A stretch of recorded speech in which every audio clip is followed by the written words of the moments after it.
Ai, ai. Pronto, enfim, agora sim estamos gravando, viu, gente? Então, bom dia de novo, principalmente para quem chegou aí depois, que eu ainda não tinha falado bom dia.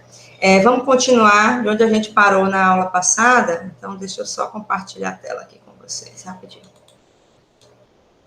Eu estava comentando aqui há pouco, antes de iniciar a gravação, que eu já coloquei algum material no Moodle, aí depois eu queria que vocês dessem uma olhada, viu? Se vocês estão vendo direitinho, se tem algum problema. Pronto. Bom, para mim aparece já a tela compartilhada. Rapidinho, deixa eu só arrastar aqui uma outra tela para poder ter liberdade de usar a imagem e ao mesmo tempo enxergar quem está solicitando a entrada. Pronto. Então, a gente parou na última aula, nessa linha do tempo. Por favor, viu, gente, se houver algum problema, assim, ontem na aula de ontem à noite, o pessoal reclama um pouco sobre a minha conexão, de estar travando imagem e som. Se vocês tiverem algum problema desse tipo, vocês me avisam que eu fecho a imagem para tentar melhorar a transmissão de dados, tá? E me interrompam em qualquer momento, beleza? A gente parou aqui ontem, foi exatamente no final dessa linha do tempo, para dizer que a gente vai ficar nessa faixa aqui, tá? Sem problema, Israel. Se você quiser economizar seu 4G e assistir depois de forma assíncrono, também não tem problema não, viu? Fique à vontade. Entendo perfeitamente. Então, bom dia para quem for chegando. Então, vamos lá, tá? Então, a primeira coisa que a gente começa e a gente precisa entender quando a gente vai falar de física é entender como é que se mede as grandezas físicas que a gente tem interesse, tá? Então, para começar, existem dois tipos de grandezas físicas, aquelas que são definidas como fundamentais, que são grandezas físicas que são definidas por si só, elas são autossuficientes, tá? Por exemplo, o comprimento, o tempo, são grandezas que são definidas como fundamentais porque elas têm definição em si mesmas, tá? Já grandezas derivadas são aquelas grandezas que vêm de outras grandezas. Por exemplo, a velocidade é definida a partir de distância ou comprimento, distância percorrida, em função do tempo. Então, isso é uma grandeza derivada, porque ela é a combinação de outras grandezas fundamentais, tá? Então, uma vez que a gente define esses sistemas de grandezas físicas fundamentais e grandezas físicas derivadas, o Sistema Internacional de Unidade, ele compreende 7 grandezas que são consideradas grandezas fundamentais, e que, a partir dali, você define as demais grandezas físicas, tá? Então, em 71, foi definido esse Sistema Internacional de Medidas, que a gente chama de SI, onde as grandezas fundamentais são grandeza, comprimento, tempo, massa, corrente elétrica, temperatura, quantidade de matéria e intensidade luminosa, tá? Essas são as grandezas fundamentais que definem o Sistema Internacional de Unidades. Então, como unidade oficial de medida desse sistema, não, Jefferson, eu nunca faço uma lista de chamada, tá? Eu poderia olhar a presença aqui nos dados do vídeo, mas eu não me preocupo muito com frequência, não, tá? É aquele esquema que eu falei para vocês na aula de abertura. Vocês são responsáveis, caso não queiram assistir a aula online, são responsáveis por saber as informações da disciplina, mas eu não cobro frequência, não, tá? Fica à vontade. Então, vamos lá. Então, para o comprimento, a grandeza dentro desse sistema internacional, definida como unidade de medida, na verdade, da grandeza comprimento, é o metro. Para o tempo, segundo. Para a massa, o quilograma. Para a corrente elétrica, o ampere. Para a temperatura, apesar da gente estar aqui em países de origem latina, a gente usa muito Celsius, né, graus Celsius, a medida de temperatura no SI é feita com unidade Kelvin, e não é graus Kelvin, tá? É só Kelvin, a medida de temperatura. A quantidade de matéria, que a gente usa muito na área de química, né, que é o mol, e a intensidade luminosa, que é o candela, tá? A intensidade luminosa talvez seja a grandeza física fundamental que a gente tenha menos contato até então, né? Alguma vez na vida a gente já ouviu falar em ampere, já ouviu falar em Kelvin, mas candela é mais difícil. Tá? Então, essas são as unidades oficiais do SI, para as grandezas fundamentais. Todas as derivadas são definidas em função dessa. Então, por exemplo, velocidade, metro por segundo, porque velocidade é definido como espaço sobre tempo. Tá? E assim vai. Beleza? Ok. Aí, como é que a gente faz essas medidas? Bom, então tem uma série histórica de como é que definiu por que o comprimento é o metro, e o que é o metro, como unidade de medida do comprimento. E aqui eu fiz um resumo bem rapidão, eu vou passar realmente bem rápido, só para a gente ter uma noção, né? Então, assim, primeiro, existe uma central de pesos e medidas que fica sediada na França, tá? Que é uma que a gente chama de repartição internacional de pesos e medidas, e algumas definições ou padrões de medidas são guardadas lá, até hoje ainda. Então, até 61, se definia como metro, que a gente conhece como a distância de 1 metro, como a distância entre duas marcas, né, numa barra de platina e irídio. Platina e irídio é uma liga que ela tem pouca variação de temperatura, pressão, etc. Então, ela não varia muito, ela não dilata muito, principalmente porque na repartição internacional há controles de temperatura, pressão, ambiente, etc. Então, até 61, se definia isso. Tinha essa barra de platina e irídio lá na repartição, duas marcas, essa distância entre uma marca e outra era o metro. E todo metro que a gente usava internacionalmente era calibrado a partir dessa platina, dessa barra de platina e irídio. Aí, em 61, achou-se melhor buscar padrões de medidas que fossem mais facilmente reproduzidos, porque, pense, alguém vai lá e pega o metro da barra platina e irídio. Aí, claro que nem o mundo inteiro não vai lá medir a platina e irídio, então vai fazendo réplicas da réplicas, né? Então, é igual o telefone sem fio. À medida que você vai tirando a definição de metro a partir de outros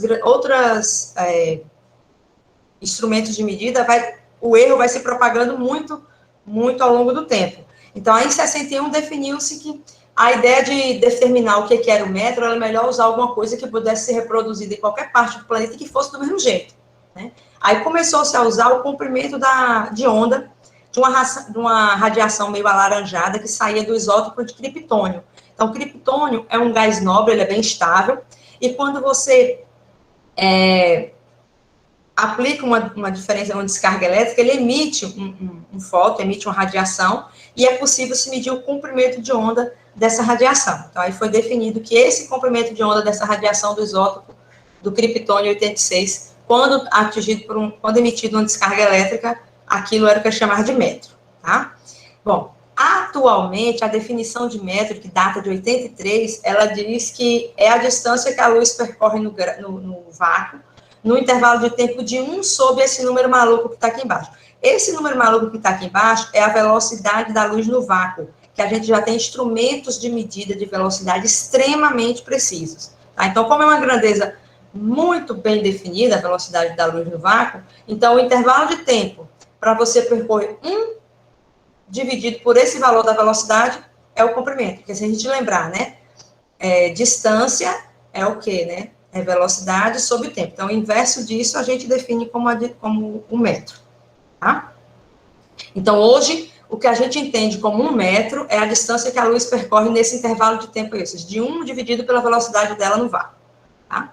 O quilograma, até 2019, existia um bloco, um cilindro de platina e irídio lá na repartição de pesos e medidas na França, e a massa desse bloco, desse cilindro, é o que a gente definia como o quilo. Então, 1 quilo era, de novo, o valor da massa desse bloco de platina e irídio que estava lá na França, tá? Aí, em 2019, houve uma mudança. Hoje se estabelece o quilo através de uma medida de uma balança de Watt, a constante de Planck, que são grandezas também que podem ser reproduzidas em qualquer parte do planeta, sem você precisar ficar usando um objeto material para fazer calibração.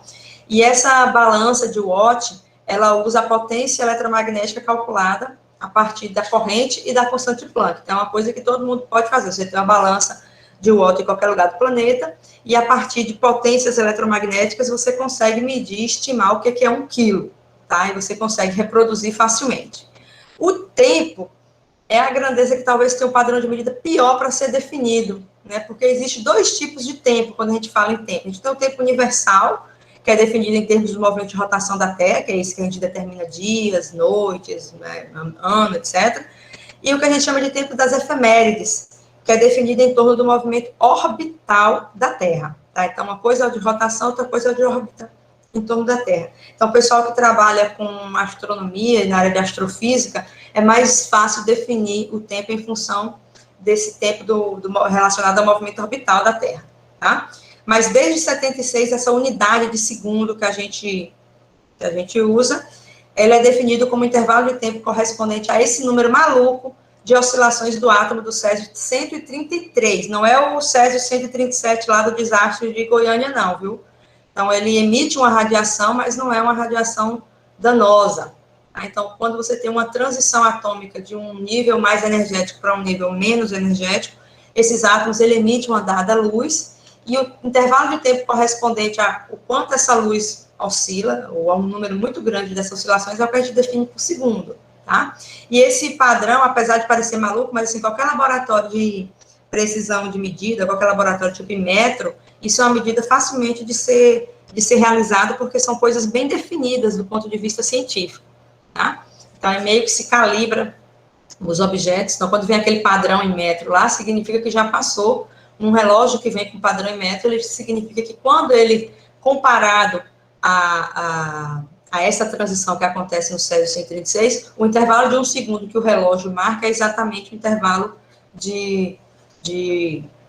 dessas 9.000, eu não sei quantas mil oscilações aí, do átomo de Césio 133, tá? Então, o importante é assim, num padrão de medida, o importante é você produzir um padrão de medida que ele seja reprodutível e fidedigno, né, tem que ser fiel, em qualquer parte do universo, tá? Isso é que é importante, tá? Uma coisa importante que a gente vai falar muito aqui ao longo desse curso é em transformações de unidades. Então, aqui tem um quadro, um resumão, tá? De como é que a gente faz a transformação de uma unidade para outra, porque essas unidades que eu apresentei para vocês são unidades fundamentais, tá? Mas é óbvio e evidente que a gente tem as subunidades, né?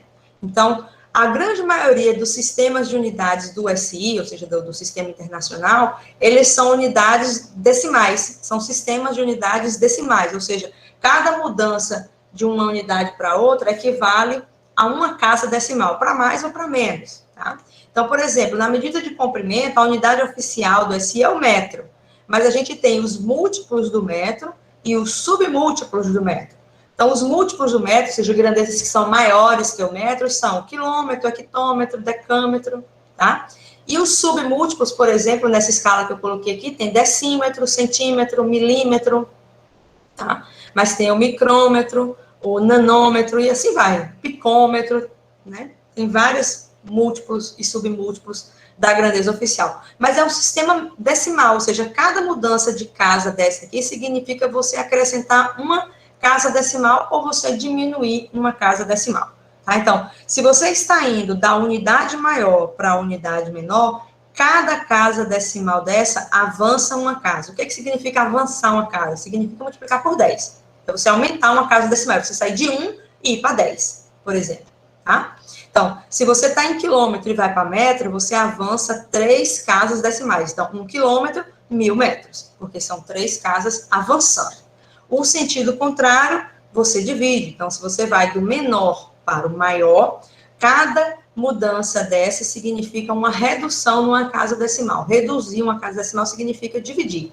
Tá? Então, se eu tenho metro e vou para quilômetro, eu divido por 3 casas, ou seja, eu divido por 1.000.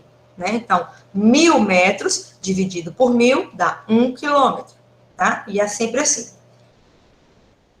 Que é o que está escrito aqui nesse quadradinho resumido, tá? Repare que de metro para centímetro são só 2 casas, então multiplicou por 100. Então, o sentido contrário divide por 100, tá? No caso de massa, ela segue a mesma ideia de comprimento. Então, a unidade oficial é o quilograma, tá? É o quilo. Esse prefixo K aqui, ele é sempre relacionado ao múltiplo 1.000. O hecta, 100, e assim sempre vai, sabe? Sempre a mesma coisa. Então, a gente tem grama, decagrama, hectagrama, quilograma. Do outro lado, a gente tem decigrama, centigrama, miligrama, tá? Então, se você está em grama, que está aqui nessa posição, e vai para quilo, você está voltando 3 casas, por isso que divide por 1.000. O contrário, se você está em quilo e vai para grama, então você avança 3 casas, então você multiplica por 1.000, tá? Uma outra unidade muito comum também de conversão, quando a gente fala de massa, é a tonelada, né? A tonelada é um múltiplo ainda mais para cá na escala, porque eu não coloquei, tá? mas é um múltiplo de 1000 a partir do quilômetro, partindo do quilo, perdão. Então, 1 tonelada são 1000 quilogramas. Tá? Aqui a gente tem uma conversão de tempo, a escala de conversão de tempo, ela não é decimal, mas ela é na casa de 60, né? Então, 1 hora, 60 minutos, 1 minuto, 60 segundos. Se você vai de hora para segundo, cada casa, você multiplica por 60, não é decimal, tá? E se você faz o caminho inverso, você divide por 60. No caso da velocidade, que é uma grandeza derivada, ou seja, é uma grandeza que ela é definida a partir do comprimento e a partir do tempo, então você tem que fazer a relação das duas conversões. Você tem que converter o tempo e converter o espaço. Por isso que dá esse fator de 3,6, que às vezes a gente não entende, né? Fala assim, por que de quilômetro por hora para metro por segundo divide por 3,6? Porque você tem que transformar de quilômetro para metro, portanto, multiplicar por 1000, mas você tem que sair de hora e ir para segundo, portanto, você tem que multiplicar por 60, por 3.600, né? Porque é de hora para minuto, de minuto para segundo. Tá? Então, por isso que dá esse fator de 3,6, né? Porque você está transformando o espaço e transformando o tempo. Então, esse número 3,6, ele não cai de paraquedas, não, tá? Ele vem porque numa grandeza derivada, você tem que transformar as duas grandezas que correspondem à formação dessa derivada. Tem que transformar o quilômetro para o metro, tem que transformar a hora para o segundo. Quando você divide um pelo outro, dá essa razão aí de 3,6, tá? E no caso de energia é uma coisa que vocês vão estudar mais em Física 2 e Física 3, mas, assim, a unidade oficial de medida de energia é o Joule, ela não é uma unidade fundamental, tá, gente? Ela é uma unidade derivada. A energia, ela é uma grandeza derivada. A unidade oficial é o Joule. Então, em física, qualquer tipo de energia, ela é medida em Joule.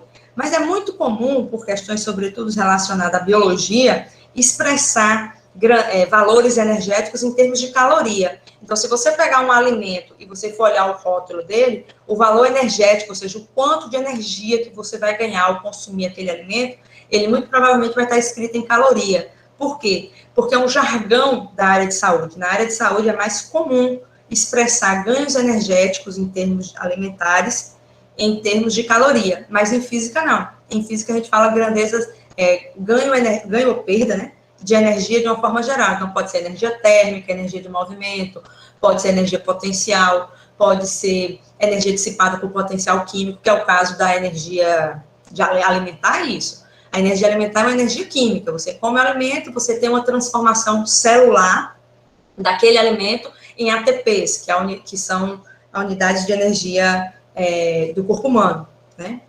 Então, ali, essa transferência de energia alimentar, ela é mais comumente usada em caloria. Mas, assim, em física, a unidade no SI para energia é o Joule, tá? Algumas áreas da física ainda usam outro tipo de unidade de energia, que é o eletronvolt, certo?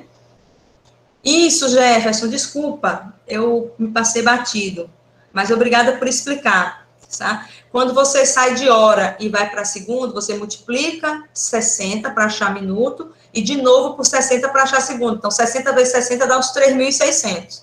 Como de quilômetro para metro é 1000, aí você pega esses 3.600 e divide por 1000, dá esse fator de 3,6, tá? E repare que é o inverso, né? Do maior para o menor a gente está dividindo, porque fica 1000 dividido por 3.600. É uma operação inversa, né? Tá? Mas não se preocupe com isso não, que na aula de exercício eu faço um exemplo desse, que é para a gente entender melhor, tá? Então, só voltando aqui, a unidade de energia, eletronvolt, ela é muito comum, sobretudo o pessoal que trabalha com física experimental, tá? Então, o pessoal aí que vislumbra trabalhar em alguma coisa relacionada à física experimental, vai usar muito unidade de energia em eletronvolt, tá? Então, isso aqui é um quadro bem geral, eu sei que transformação de unidades é uma coisa que vocês devem ter visto no ensino médio, é só para a gente dar uma visão geral e na aula de exercícios a gente pratica um pouco mais essas coisas, tá? Bom, uma outra coisa que isso aí eu não sei qual é o nível de vocês, eu acho que o pessoal da engenharia, isso aqui é bem tranquilo, porque eles já pagaram um cálculo, então eu acho que isso aqui é bem tranquilo, mas o pessoal que está entrando na física, eu não sei se vocês já usaram ou comumente usam notação científica, mas é muito comum em física a gente expressar um número que ele é muito grande ou ele é muito pequeno dessa forma, tá? Que é uma base, que a gente chama de mantissa, que é um número que tem que ficar entre 1 e 10, multiplicado por uma potência de base 10, e um expoente que a gente chama de ordem de grandeza. esse expoente aqui, ele pode ser positivo ou negativo. Então, quando eu digo assim para vocês, ó, a ordem de grandeza da velocidade da luz é 8, mais 8. O significa dizer que o expoente da notação científica que representa a velocidade da luz no vácuo, ele é 8. A gente sabe que a velocidade da luz no vácuo é 3 vezes 10 oitava metros por segundo. Então, é 3 vezes 10 oitava. Ela está expressa em notação científica. Então, é da ordem de casa de 10 oitava, tá? É a ordem de grandeza aqui.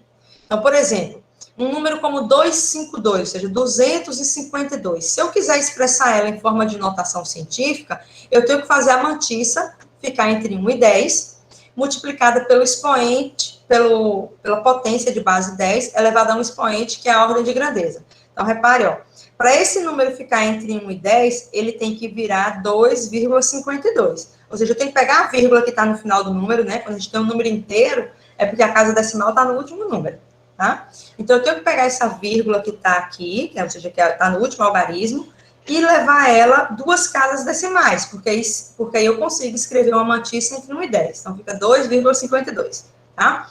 Quando eu faço isso, eu tenho que multiplicar por um expoente elevado a uma potência, elevada a um expoente. Que expoente é esse? Esse expoente significa quantas casas a gente andou. Então, repare que eu andei com a vírgula 2 casas decimais à esquerda, tá? Ou seja, eu estou diminuindo o número aqui embaixo. Se eu diminuo embaixo, eu aumento o expoente lá em cima. Então, 2,52 vezes 10 à segunda, ou seja, vezes 100, é a mesma coisa de 252. Então, é o mesmo número, só que ele expresso em termos de notação científica, que é essa notação que segue essas regras aqui, tá? Por outro lado, se eu tivesse um número decimal bem pequenininho, 0,00252, e eu quisesse escrever esse número em termos de notação, então, de novo, eu tenho que botar a minha mantissa escrita entre um número entre 1 e 10, tá? Então, para esse número ficar entre 1 e 10, ele tem que virar 2,52 também. Só que ao fazer isso, eu estou andando com a casa, a vírgula, ó, 1, 2, 3 casas decimais. Só que 3 casas decimais no sentido da direita. Ou seja, eu estou escrevendo um número em termos maiores do que ele estava escrito. Então, quando eu aumento embaixo, eu diminuo em cima. Tá? Então, se você anda com a casa decimal à esquerda, o expoente é positivo. Se você anda com a vírgula, casas decimais à direita, o expoente é negativo. Então, repare que a mantissa desses dois números é idêntica, 2,52, mas eles são números completamente diferentes, porque a ordem de grandeza é completamente diferente. Uma ordem de grandeza positiva significa que o número é maior. Uma ordem de grandeza negativa significa que o número é menor do que 1, tá?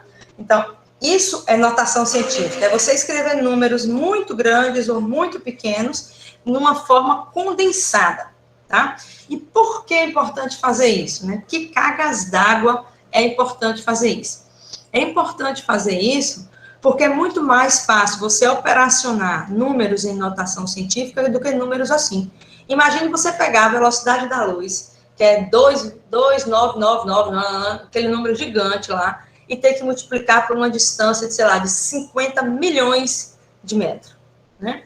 Então, é muito mais chato fazer operações com números ou muito grandes ou muito pequenos. Quem trabalha, por exemplo, com o mundo atômico, que tudo é na escala muito pequenininha, né? No mundo nanoscópico, no mundo microscópico, então é muito pequenininho. Então, você tem que fazer conta algébrica com coisas muito pequenas, escritas na forma de 0,00000, é muito chato, tá? Então, o que a gente faz é escrever o número em notação científica e a gente operaciona esses números usando a notação. Óbvio e evidente que para você fazer operações matemáticas com números que estão escritos em notação científica, tem algumas regras, tá? Que são essas que estão resumidas aqui do lado, tá?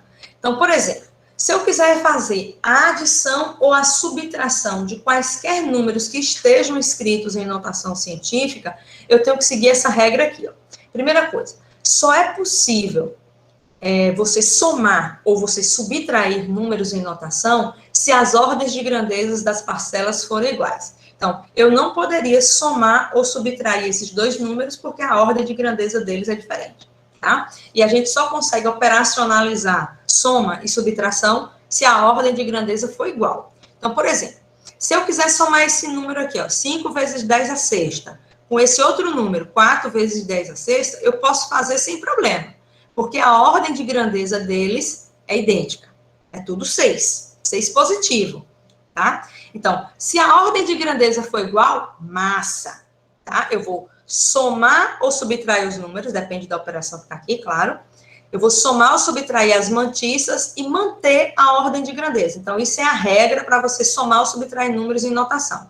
Olha a ordem de grandeza, olhou, tá igual, massa. Então, soma as mantiças, ou soma ou subtrai, né? Depende do que for a operação. Então, 5 mais 4, 9. E conserva a ordem de grandeza. A ordem de grandeza não é igual para as duas parcelas? Então, conserva a ordem de grandeza. Ah, Socorro, massa. E se eu for somar números que não tiverem a mesma ordem de grandeza? Por exemplo, suponhamos que esse 4 aqui não fosse vezes 10 à sexta, mas fosse vezes 10 à quinta. Né? Então, assim, são números que não têm a mesma ordem de grandeza. Então, eu não posso simplesmente somar direto. Tá? Então, nesse caso aqui, o primeiro passo que eu tenho que fazer é dar um jeito de colocar as parcelas com a mesma ordem de grandeza. Então, eu tenho que transformar os números, eu tenho que reescrever esses números de tal forma que a ordem fica a mesma, tá? Aí, eu optei por botar todo mundo em 10 à sexta, tá? Então, o 5 vezes 10 à sexta estava 5 vezes 10 à sexta, eu deixei ele aqui quieto, e a minha ideia é pegar essa parcela aqui que tá 10 à quinta e fazer ela virar um 10 à sexta. Como é que eu faço ela virar um 10 à sexta? Eu tenho que reescrever. Então, para o 5 virar 6, eu tenho que acrescentar uma casa decimal. Não é acrescentar, então, para o 5 virar 6, eu tenho que botar mais um. Se eu acrescento uma casa em cima, significa que a vírgula está andando à direita, lembra? Positivo, à direita. Negativo, à esquerda. Ao contrário, foi? Ai, meu Deus do céu. É que eu estou olhando para a tela. Perdão. Positivo, à esquerda. Negativo, à direita. Então, se eu vou acrescentar uma casa decimal em cima, eu tenho que ir para a esquerda embaixo, tá? O que eu faço na ordem de grandeza, eu faço o oposto na mantiça. Então, se eu aumentei uma casa aqui em cima, porque eu quero que vira 10 à sexta para eu poder somar, né? Então, se eu aumentei uma casa aqui em cima, eu tenho que diminuir uma casa aqui embaixo, tá? Então, por isso que saiu de 4 para 0,4, mas a ordem de grandeza virou 10 à sexta. Aí, assim, com esses dois números são iguais? São. 4 vezes 10 à quinta é a mesma coisa de 0,4 vezes 10 à sexta. É o mesmo número, só que está escrito de maneira diferente. Aí se alguém fala assim, Socorro, mas você acabou de me dizer que a mantiça não pode ficar abaixo de 1 e nem acima de 10. De fato, a mantiça não pode. Então, como resultado final do problema, você não pode deixar escrito assim, porque essa escrita aqui, ela não é correta. Mas no meio da operação, para você conseguir fazer a operação de soma, aí você pode sim fazer esses tipos de coisa, tá? Então, por exemplo, vocês estão pagando laboratório 1, eu imagino, né? Lá no laboratório 1, tem um experimento de erros de medida que vocês vão medindo, enrolam a bolinha e vai medindo o tamanho da bolinha 200 mil vezes, né? Aí, assim, no final, você tem que expressar qual é o valor médio do raio daquela bolinha, do diâmetro daquela bolinha. Aí, quando você vai expressar aquele valor final lá, você tem que escrever em forma correta, você tem que escrever na forma, notação científica correta, ou seja, a mantiça não podia ficar abaixo de 1 e nem acima de 10. Não podia, mas isso por quê? Porque lá é o resultado final. Mas no meio da operação, para você conseguir fazer a operação de soma ou subtração, você pode fazer isso, tá? Então, nesse caso dessa soma aqui, como eu preciso botar todas as ordens de grandezas idênticas, o que a gente fez foi reescrever essa parcela de tal forma que as ordens de grandezas ficassem iguais. Depois que eu fiz isso, aí eu posso aplicar a regra. As ordens de grandeza são iguais? São. Então, eu vou somar as mantiças, 5 mais 0,4, 5,4. E manter a ordem de grandeza. Aí eu vou olhar o resultado final. O resultado final está escrito do jeito certo? A mantiça está entre 1 e 10? Tá. Então, massa. Não preciso fazer mais nada. O resultado final está escrito em forma correta de notação científica. Tá? Então, assim, alguém pode falar assim, meu Deus do céu, eu preferia ter somado lá o 5 vezes o 5, 0, mais o 4 com não sei quanto 0, né? Poderia, mas você vai ver que lá na frente, principalmente quando trabalha com grandezas muito grandes, como carga elétrica, né? Carga elétrica, se a gente pensar que a carga elementar do elétron é 10 a menos 16, menos 19. Vixe, Maria, tem tanto tempo que eu dei aula de física 3, nem tá lembrando. A carga elétrica é 10 a menos 19. Tá? Pensa você fazer operação com 19 casas decimais negativas, 0,00000, 19 vezes. Né? Então, dá um trabalho muito grande. É por isso que é importante a gente aprender somar, subtrair, multiplicar e dividir em notação científica. Tá? Então, adição e subtração é a operação mais difícil em notação científica, porque você tem que escrever as ordens de grandezas iguais. Você não pode nem somar, nem subtrair ordens de grandezas diferentes, tá? Então, é a operação mais difícil. Já a multiplicação e a divisão, não, ó. A multiplicação e a divisão é mamata.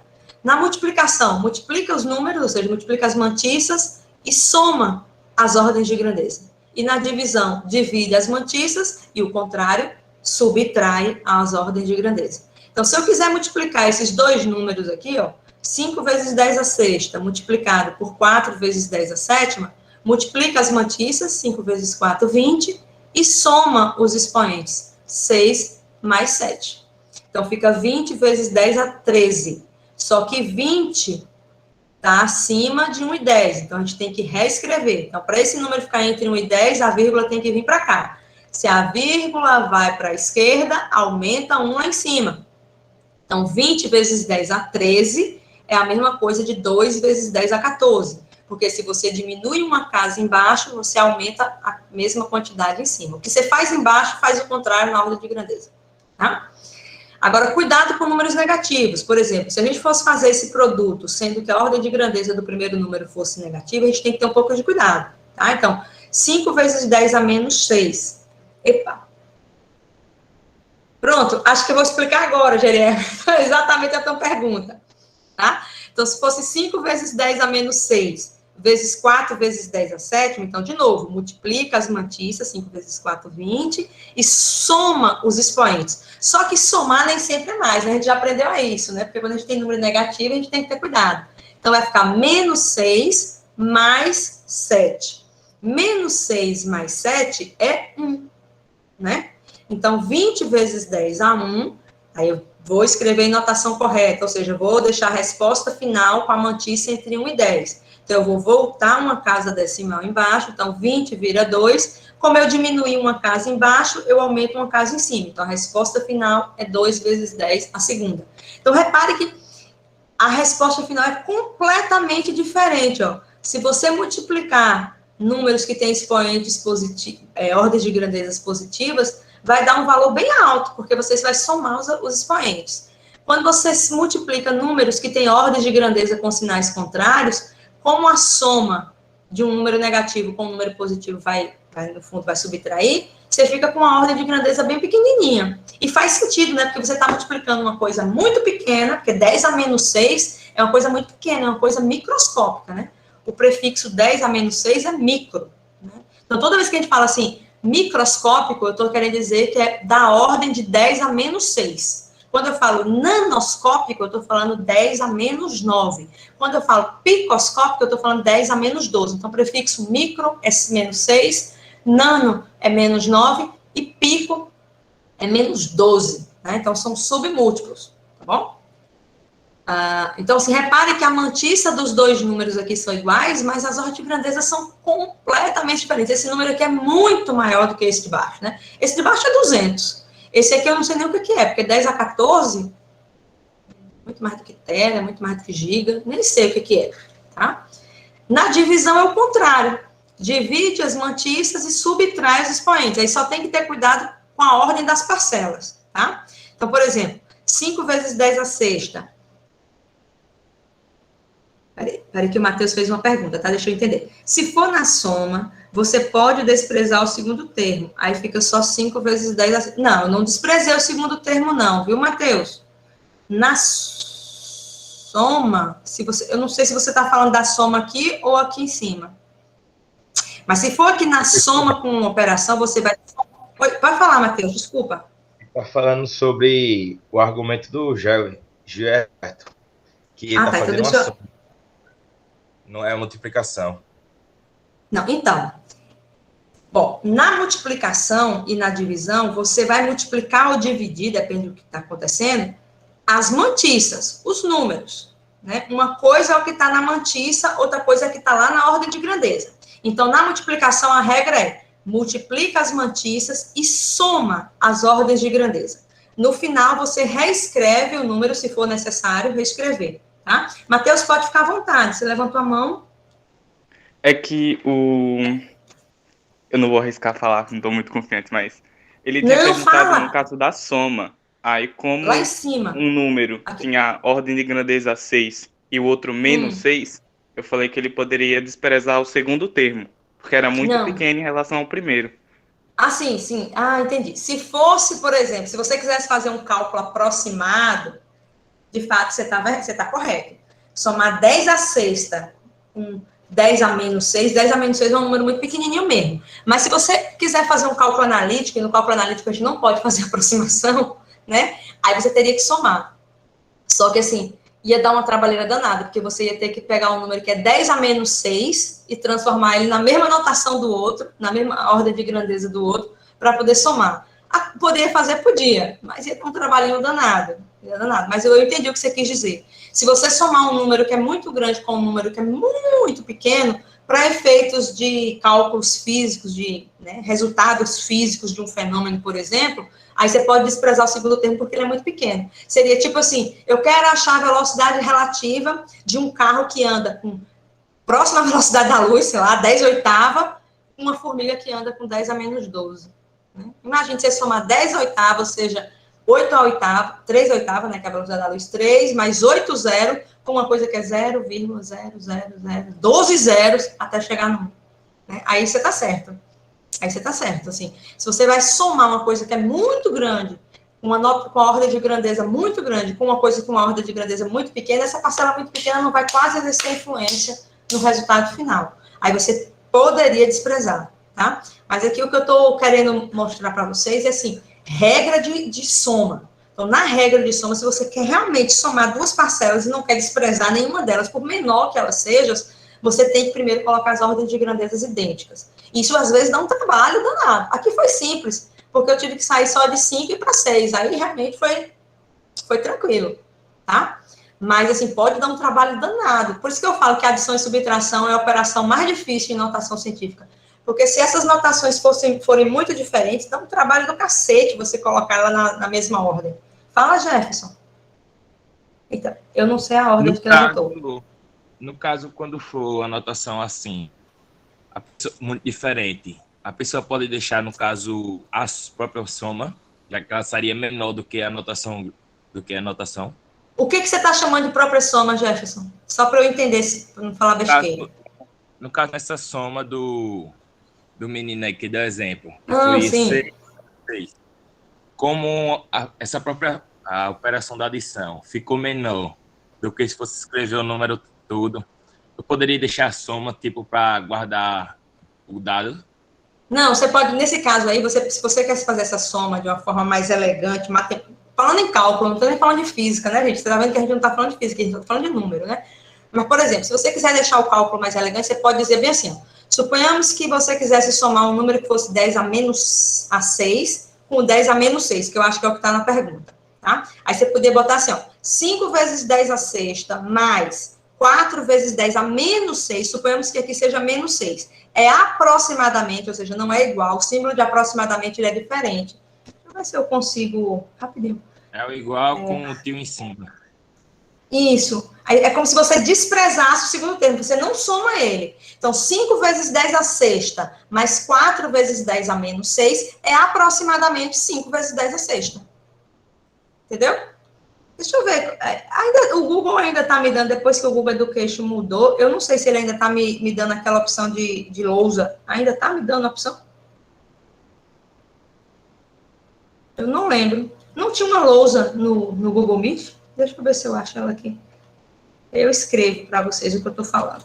Eu estou sem o tablet aqui. Eu até trago o tablet para poder rabiscar, mas deixa eu ver. Aqui, lousa interativa. Já. Deixa eu ver se vocês conseguem ver.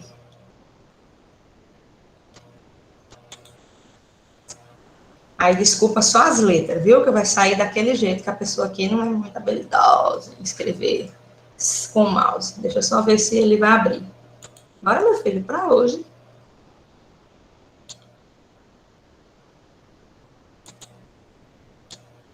Ok. Não sei se vocês conseguem visualizar a lousa. Vocês conseguem? Tem que estar no link que ele gerou agora nos comentários. Então, vocês conseguem acessar? Se ficar muito pesado, tudo bem. Na aula de exercício eu mostro exatamente o que eu estou querendo falar. Que agora quem não está vendo sou eu. Ah, tá aqui.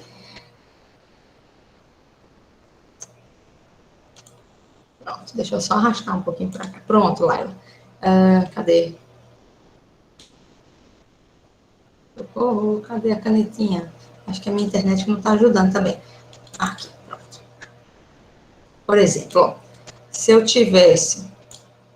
5, meu Deus, que desgraça. 5 vezes 10 a sexta, que é mais ou menos o que o pessoal está falando. E quisesse somar com 4 vezes 10, eita, o 1 saiu igual a minha cara aqui, menos 4. Eu gosto do tablet porque eu tenho a caneta. Então, repare, ó, eu estou somando uma grandeza que é 10 a sexta com uma grandeza que é menos 4. Menos 4 é um número muito pequenininho. Então, assim, isso aqui, essa soma aqui, eu posso, assim, para efeitos de cálculos físicos, do que eu estou querendo calcular, esse 10 a menos 4 pode ser uma coisa muito pequena. Né? Por exemplo, se eu quiser somar... Oi? No caso, eu inovei porque tem que baixar aplicativo quando é no telefone. A senhora... então vou fazer o seguinte. Vou fazer o seguinte. A tela e mexer normal, que dá para ver. E quando a senhora foi passar a interativa, aí a tela para de reproduzir. Reproduz a tela, aí ele mostra aqui. Boa, obrigada. É verdade. É verdade, é verdade. Eu arrastei para o outro lado e não compartilhei. Obrigada. Vou voltar. Que aí ninguém precisa baixar o aplicativo. Bem, boa, garoto. Obrigada, Eduarda. Vai educando a professora digitalmente, por favor. Foi o Eduardo que falou, não foi? Deixa eu só ver, viu? Vamos ver se a gente tem internet para isso. Ah, obrigada. Não sei quem foi que falou, não, mas agradeço. Vocês estão vendo agora? Ah! Deixa eu abrir. Ó, então, repare. Beleza, ótimo. Então, ó, repare que se eu quisesse fazer essa soma, né? Suponhamos que eu estivesse somando massa. Vou falar uma coisa física para a gente entender. Então, 10 a sexta é uma coisa bem pesada, né? É mais do que tonelada. 10 a menos 4 é quase uma coisa do nível atômico. Então, se você somar 500 toneladas com 0,000000004, o 0,04 não vai fazer diferença nenhuma. Então, em efeitos físicos, a gente poderia dizer que isso aqui é aproximadamente o 5 vezes 10 a sexta, que é isso que vocês falaram. Despreza essa parcela, porque ela é muito pequena em relação a essa. Essa aqui essa aqui, na verdade, essa grandeza aqui, elas são 10 ordens de grandezas a mais do que essa. Porque ela tem que sair, ó, do menos 4, menos 3, menos 2, menos 1, 0, 1, 2, 3, 4, 5, 6. São 10 ordens de grandeza superior. Tá entendendo? Então, esses dois números somados, essa parcela é muito pequena. Então, ela realmente, a contribuição dela é muito pequena. Mas se eu quisesse resolver exatamente essa conta aqui, eu não poderia fazer isso. Eu teria que pegar esse número, que é 10 a menos 4, e dar um jeito dele virar 10 a sexta. Tá? Ou o contrário, pegar esse 10 a sexta e dar um jeito dele virar 10 a menos 4, porque aí eu ia manter os dois com a mesma ordem de grandeza, aí eu podia fazer a soma. Porque a regra da soma eu só posso fazer se as ordens de grandezas forem iguais. Então, para fazer um número que é 10 a menos 4 virar 10 a sexta, eu tenho que somar 10. Concordam comigo? Né? Se eu somar 10 com menos 4, aí ele vira 6. Beleza? Ok? Aí, somar aqui em cima significa que eu tenho que diminuir 10 casas aqui embaixo. Por quê? Porque ao somar o número 10 na ordem de grandeza, para forçar ele a ficar com a ordem de grandeza 10 a sexta igual a outra parcela, o que eu faço em cima, eu tenho que fazer contrário embaixo. Então, eu tenho que somar 10 casas em cima, eu tenho que voltar 10 casas embaixo. Então, como é que ia ficar chato? Isso aqui é uma borracha? Depois eu consigo apagar aqui.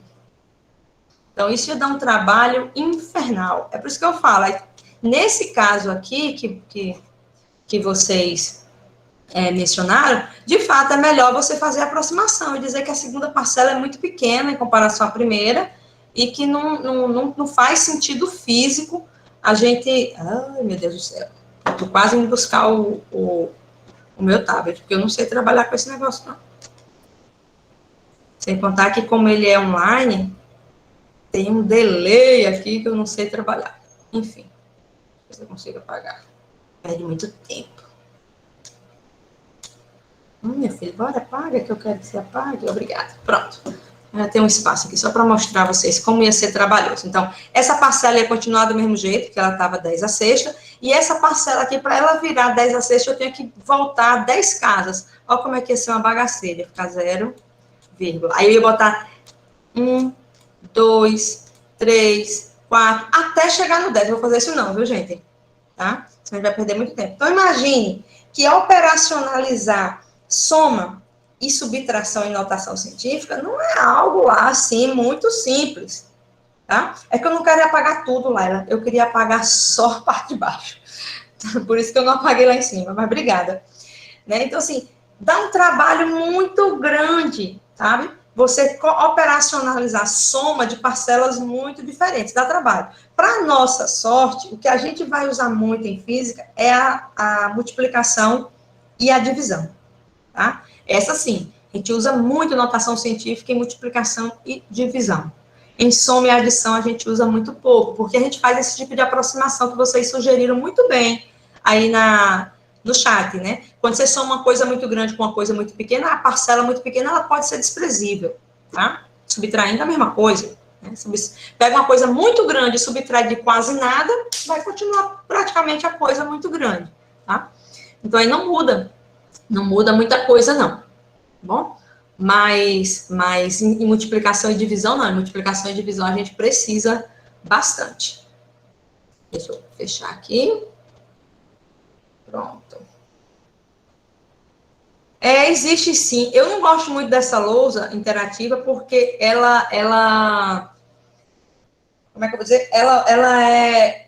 Como a transmissão é online, as internet da gente já não é lá essas coisas, fica tudo tão lento aqui no computador, sabe? Quando eu vou resolver a aula de exercício, quem já foi meu aluno sabe, eu uso um tablet, que aí eu escrevo um manuscrito, depois eu gero um PDF e mando para vocês a resolução em PDF, eu acho melhor, tá?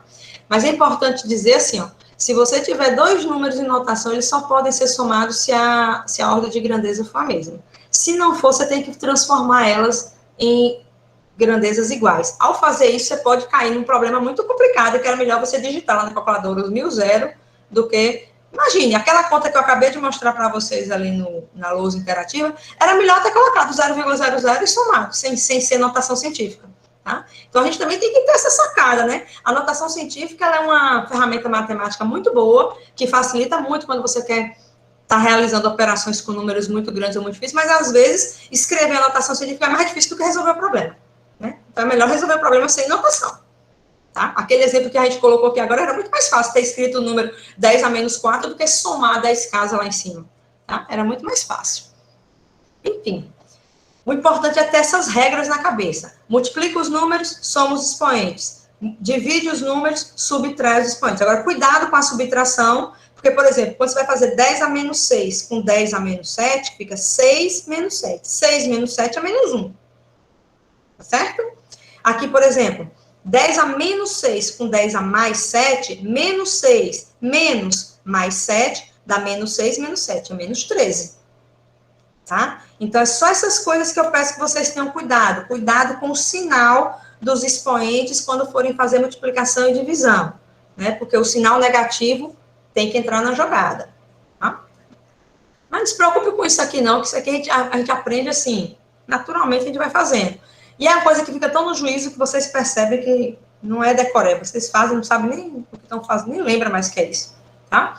Aqui é uma transformação de unidade exatamente do que vocês estavam discutindo. Fala, Jane Everton. Você levantou a mão, desculpa, não só vi agora. Ô, professora, e se no caso da divisão for em uma fração, o número que vai ser subtraído vai ser o denominador do numerador ou o contrário?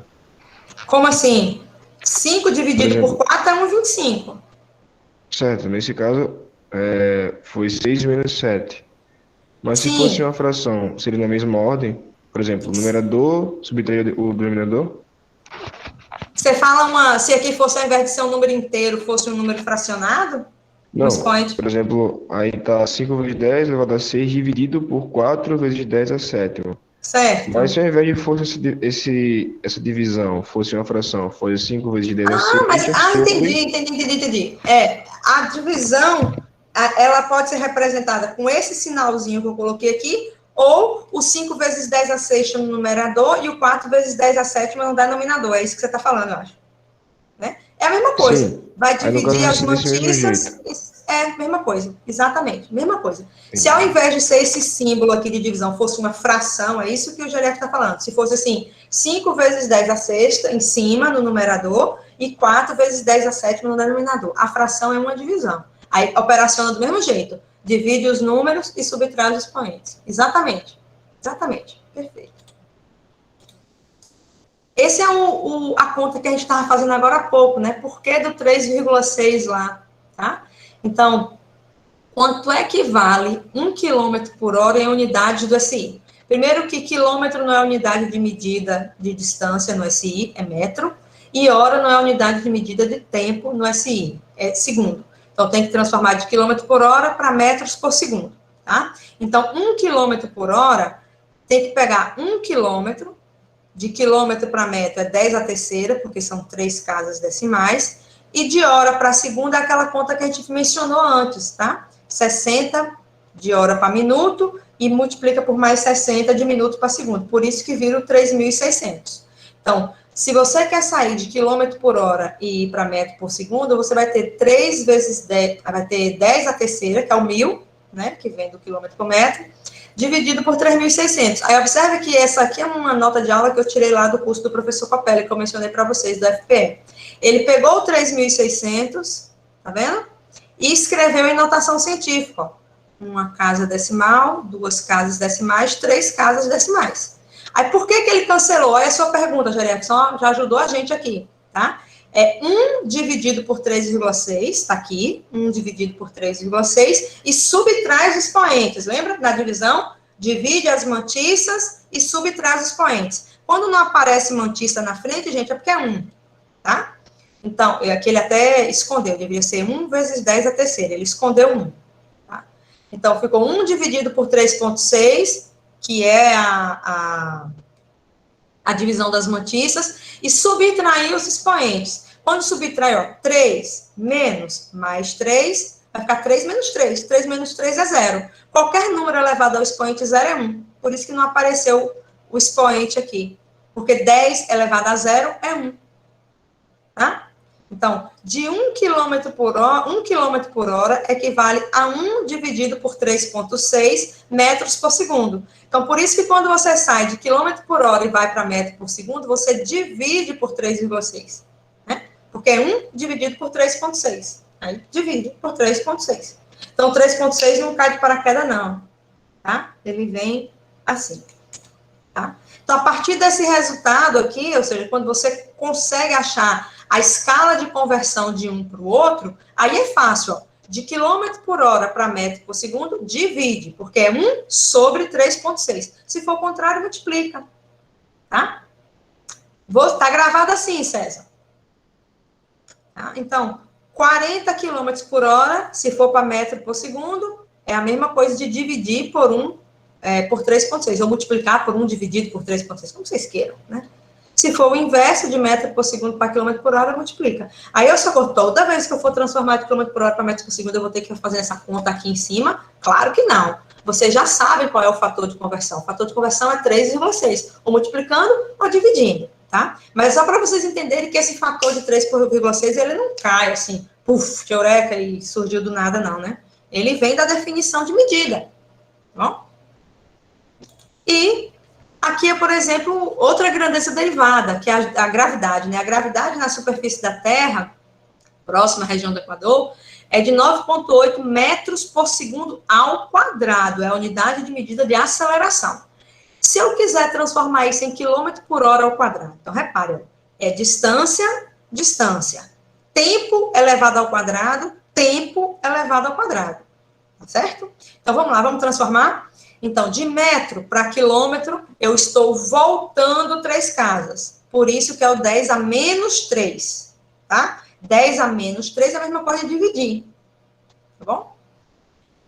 De segundo para hora, eu estou voltando 3.600, porque 60 de segundo para minuto e mais 60 de minuto para segundo. Por isso que está o expoente menos 1 aqui em cima, porque você está voltando 60 e voltando 60. Como é voltando, ou dividindo, como você queira dizer, aí aparece o número negativo no expoente, tá? Elevado ao quadrado, porque o quadrado aqui é a unidade de medida, é tempo ao quadrado. Então, você transformou segundo para hora e eleva ao quadrado, porque a unidade de medida é segundo ao quadrado. O nome disso aqui que a gente está fazendo chama análise dimensional. Eu estou mudando a dimensão de metro por segundo ao quadrado para uma dimensão de quilômetro por hora ao quadrado. Aí eu tenho que transformar todas as unidades. Eu tenho que transformar em cima de metro para quilômetro e embaixo de segundo ao quadrado para hora ao quadrado. Tá?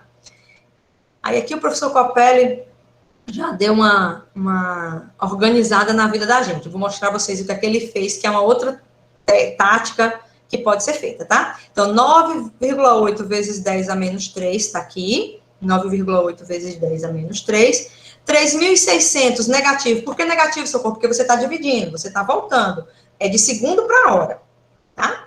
Elevado ao quadrado, porque a unidade de medida é tempo ao quadrado, então vai ficar menos 1 vezes 2, menos 2. Como está aqui embaixo, toda vez que você tem uma operação que você quer fazer uma operação inversa, o inverso de dividir é o quê? Multiplicar, né? O inverso de soma é o quê? Subtrair. Então, o que o professor Copelli fez? Ao invés de dividir por esse número, ele quer passar esse denominador para cima. Quando a gente passa o denominador para cima, a gente inverte tudo. Lembra quando a gente vai fazer uma fração dividida pela outra, que a gente fala assim, conserva a primeira e troca pelo inverso da segunda?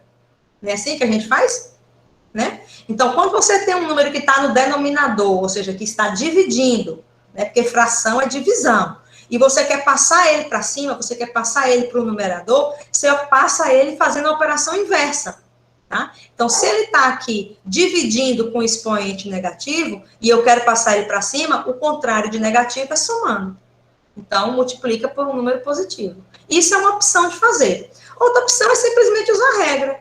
9,8 dividido por 3.600 e subtrair os números. Também pode fazer. Vai ficar menos 3, menos 2. Menos 2. Tá? Também pode fazer. A opção é do freguês. Tá? O professor Copelli, ele preferiu escrever a fração em termos de um produto. Como é que você faz uma fração em termos de produto? Quando você pega o denominador e joga ele para cima, você inverte o sinal. Então, se ele está negativo embaixo, se o expoente dele é negativo embaixo, quando ele passa para cima, ele fica positivo. É aquela mesma história de conserva a primeira e inverte e multiplica pelo inverso da segunda. É isso que ele está fazendo aqui.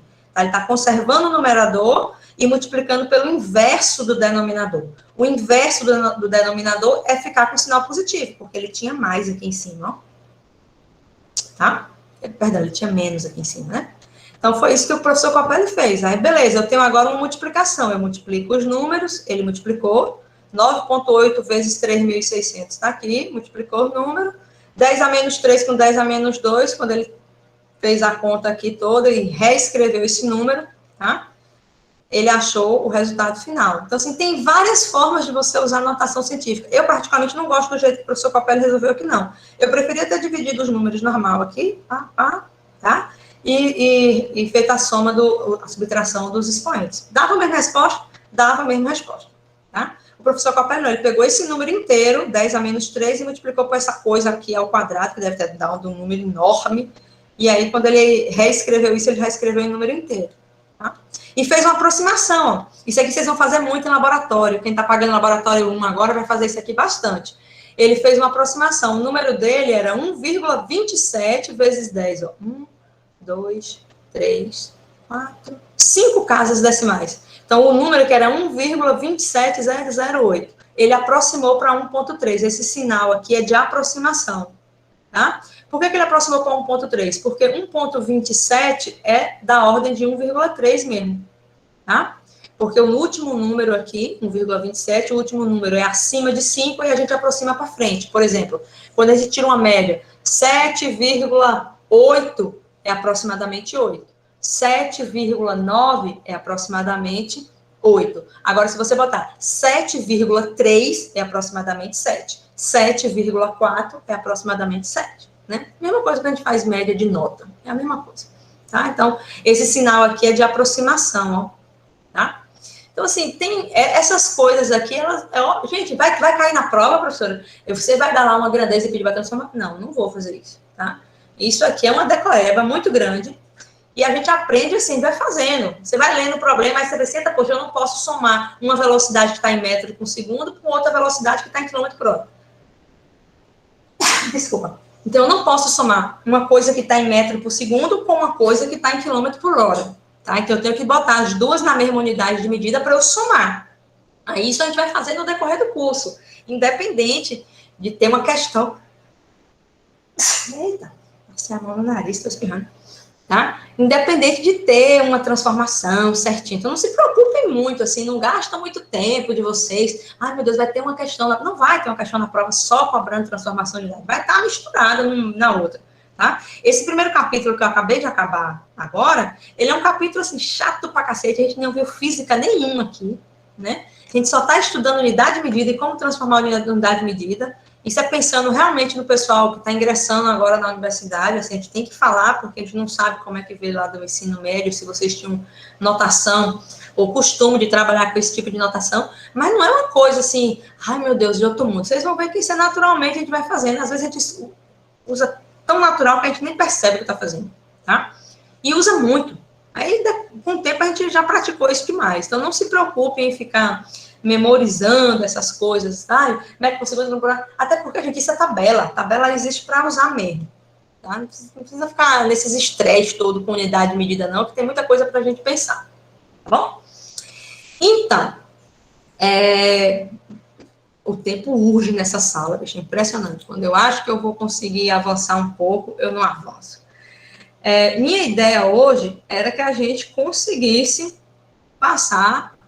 superar essa parte de grandeza, unidade de medida, e começasse a trabalhar com o que é mais importante de fato. Que de física, realmente, a gente vai precisar, que é vetor, tá? Que era essa aula que eu queria começar hoje, mas eu estou achando que eu não vou começar, não, porque eu já estou bem apertada aqui no horário, só tenho 8 minutos de aula, né?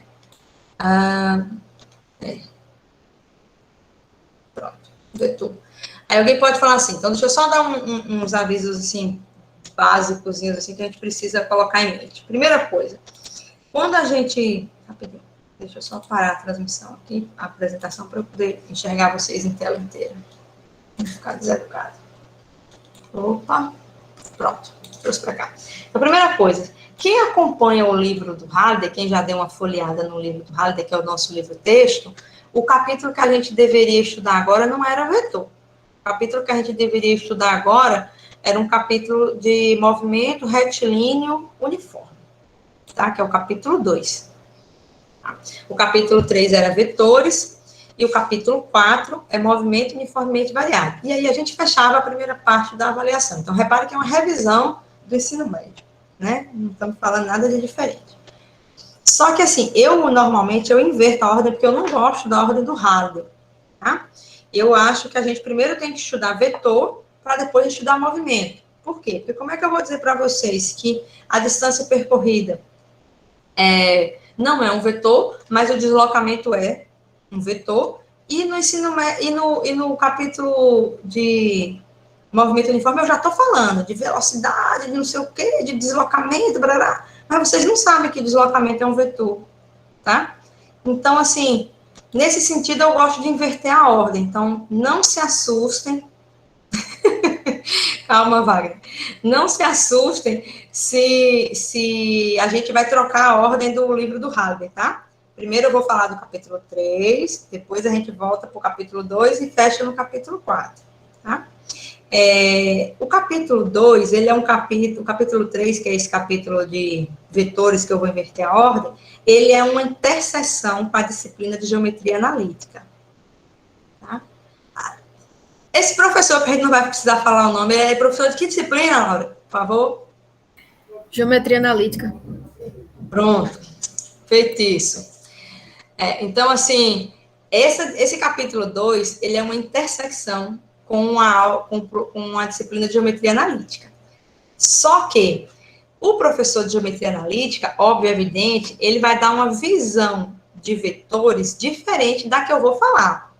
Tá? Por quê? Porque ele vai dar uma visão do ponto de vista matemático. Então, ele vai trabalhar com teoremas e axiomas que são do formalismo matemático, que eu, enquanto na física, não preciso. Eu preciso operacionalizar vetor para poder resolver minha vida, que é trabalhar com dinâmica de movimento, que no fundo é o que a gente quer fazer nesse curso de Física 1 todo, tá?